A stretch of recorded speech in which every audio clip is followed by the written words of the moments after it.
او لړلي لاسونه د دې پروژې د مخنیوي لپاره راوږده شي، هغه لاسونه به همهلته قطع کوو. د قشتېپې کانال او افغان کډوالو په سر ګاونډیانو ته د ملا یعقوب وبا ستانکزي خبرداری وایي پر موږ د سیاسي او اقتصادي فشارونو راوړلو څخه ډډه وکړئ. جزئیات هم دلته وګورئ او چینل سبسکرایب کړئ.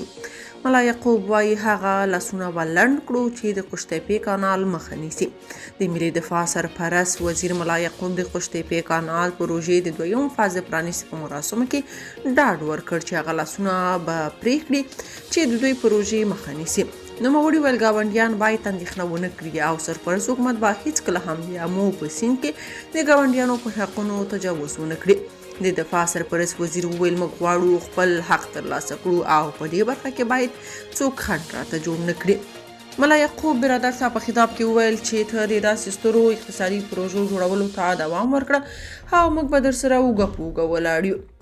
هغه همداراز وویل پاکستان کې د افغان کډوالو سره وحشیانه ظلمونه روان دي او دوی غواړي چې پر موږ د خپلو شومو غوښتنو لپاره داسې اقدامات وکړي ترڅو پر موږ فشار راوړي، خو موږ پوهیږو او هیڅکله به د هیواد ملي ګټو پر ضد کوم اقدام او معامله ونه کړو.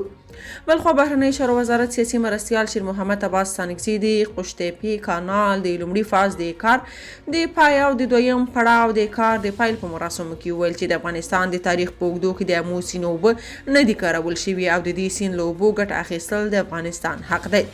هغه زیاته کړه که ترکمنستان، تاجکستان او ازبکستان د افغانستان لخوا د امو سیند له اوبو د استفادې په اړه اندېښمن وي، اسلامي امارت چمتو دی چې په ډیپلوماټیکه توګه یې حل کړي.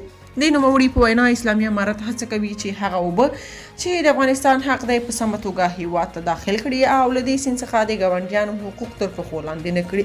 ښاغلي ستانکزي وویل چې اسلامي امارت هڅه کوي چې د هیواد ټولې اوبه تر خپل کنټرول لاندې راولي.